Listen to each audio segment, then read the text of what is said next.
Lower rates coming soon. Automotive market crashing. So much to go through. Let's just get started. Yesterday, Chairman Powell testified that the economy is doing great. You can believe that if you want. Unemployment's down. Stock market's doing great. I don't see it. But here's some other points to think about. Rates might be coming down. Not this month, possibly September. I wonder why. Election cycle, maybe? I don't know. So I'm just tired of the crap that the news is bringing us. And yeah, sometimes I get my news tidbits from TikTok. This guy goes through it and talks about it. But one thing he doesn't say is, what is that going to mean over the next month? And over the next month, people are going to anticipate lower rates in September. They're going to hold off on purchasing a house, possibly. Could it be possible? Yeah, I think we're going to see volume of sales houses slow down just a tad bit more than what we're used to seeing. And in certain areas, like where he lives in Florida or in Texas or Arizona, or even some of the northern states, you're going to see more of a contraction in the number of homes that are selling right now. They're going to go back, pressure people into date the rate, not the whatever. People are tired of the high interest rates. People are tired of the high inflation. People are tired of struggling day to day, and the government is not doing anything for you. That means we have to go through and figure this out ourselves.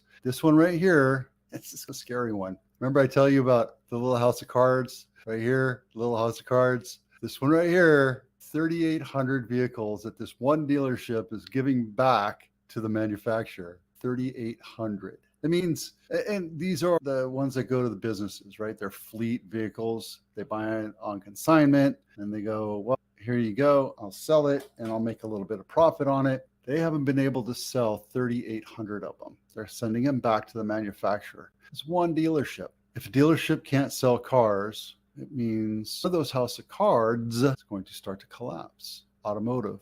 Is it going to happen? I don't know. I'm just telling you what I'm seeing and putting it together and seeing if it's a soupy mix. Home inspection checklist. If you're thinking about selling your house, download this thing today, because then I get to help you sell your house. Here's another thing that goes on the pro side, or the positive side of this economy. As people are being forced to come back to work and go to the office, they're moving back to the cities, which means cities are going to see prices go up. I think prices are going to continue to go up over the next 10 to 15 years, not the same rate that we saw over the last 2 years, 2020, 2021.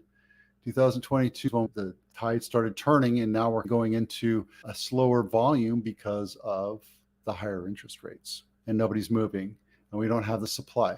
Rates are still nominal. You can buy it down to 5.9, 6.1. I don't think it's going to help. I tell you, 5.5 is the magic number, and then maybe we'll get there in September. Maybe they'll just give you a little bit, because October they'll give you a little bit more, and then they'll make you happy again to vote for whoever you want to vote for. I'm never going to tell you who to vote for. I don't really care, because I don't think it matters to me. If you're thinking about buying a house, download this checklist. When you go to open houses, or you go to multiple houses one day, it becomes a big blur. You can't remember which house had which kitchen, or which one had air conditioning, or which one had dual pane windows. This checklist helps you figure that out. Existing home sales is plummeted. Not really plummeted, because if you look at this one right here, housing inventory. So the number of sales have gone down 3.89. So let's call it 4 million. From the high of 4.3 million in 2024, but inventory, that's housing active listing count in the United States, has gone up.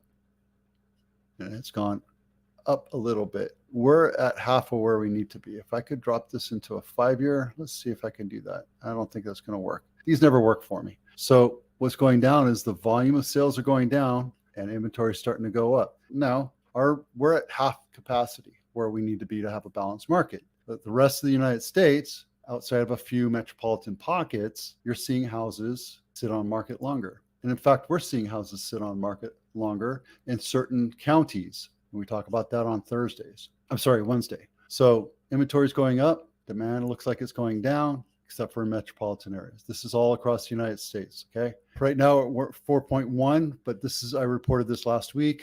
Okay, I want to take this real quick. 5 things you can do if you can't sell your property. If you're going to write an article, make sure it has 5 things. If you say that there's 5 things you can do, I only counted 4. Change a real estate agent, ask about guaranteed purchase program, make your home look like what buyers want, and rent it out. That's 1, 2, 3, 4. The last one is lower the price or make the price attractive to buyers. If your real estate isn't doing their job and being responsive and talking to you and saying this is, and they're not driving it for you, then that's not the right agent for you. Guaranteed purchase program, sure, we have that too. Everybody has that. I think that's a crock of crap because I'm going to buy it 5% lower than what that goes for, what your house should go for. That's how the guaranteed purchase program works. Sometimes it's 10%, sometimes it's 40% lower. Make your home look like what buyers want. That's what I talk about every day. You got to make your house look pretty and attractive in order for somebody to want to marry it. If your house doesn't sell and you're not getting the price you demand,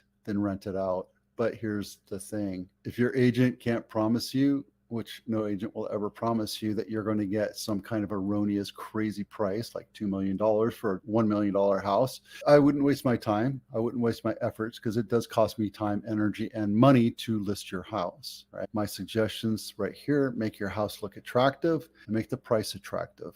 If you can't live with the price that they're talking about, rent it out. There you go. Enough said. What you get for $2 million in Santa Clara County? I didn't even look at this. So let's look at Willow Glen. Pop this guy right here. Newport. Wow, that one looks like it's rough. That is a funky looking 4-bedroom, 2.5 bath, 1,959 square feet, built in 1936, $2,024,000. Not my listing. Newport Avenue. It's in Willow Glen. Still walking distance to downtown Willow Glen, Lincoln Ave. Talk about curb appeal, right? That thing just did not make me smile. And what's with that?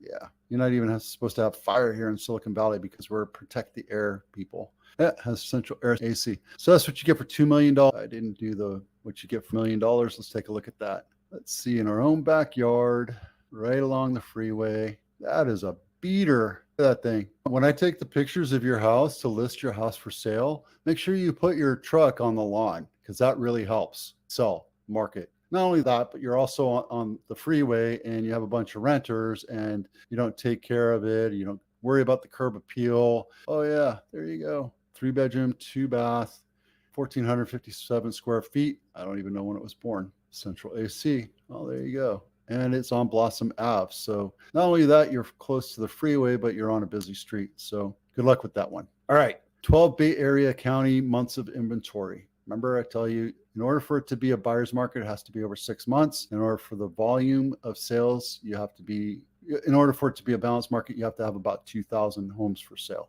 in the county, in Santa Clara County. Right now, Santa Clara County is one of the lowest. San Francisco is now the lowest. Imagine that. San Francisco, people want to move back to San Francisco. That's probably why that volume is going up. But again, our inventory is so low. We're so far away from a balanced market, from a buyer's market, nothing really to worry about. Same thing here with every one of these cities, except for Montecito, and Montecito is a luxury buy. So you're really at an average of 1.8 by an eyeball. That's that yellow. Santa Clara is Santa Clara City, just so you know, just to make sure you understand that. So yeah, it's an election season, so rates are going to be fluctuated and delivered to you to make you happy when it's at their biting, their choice. Yep, there you go. All right, today we talked about rates. We talked about the automotive market. We talked about selling your house and making common sense